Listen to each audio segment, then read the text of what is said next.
iyong 21st birthday?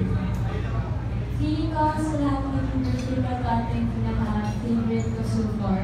Ito 21st ko kasi ang ang tagal na lang pinaplano. Tapos gusto ko talaga pumunta sa El Nido. And then yung 4 days ko na yun, talagang trabaho ko para pirmahan ni Tita Lulu yung birthday leave ko na yun. So nung na-prove niya na yun, nagkala talaga ako na I have to go to Palawan.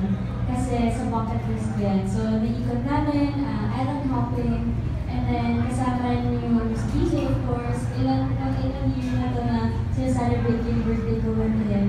And then, parang nagkaroon kami ng sariling mundo doon sa Palawan kasi yung may mga places na walang signal, tapos nag-arrange lang na dinner sa Sandbar, and nanood na kami ng stars paggabi, watching the sunset, ganyan. Yung mga simple talaga na bagay, sobrang babaw ko na tao, sobrang napasaya ako. Parang after all the hard work before my birthday, parang naka-recharge ako din sa 4 days na yun.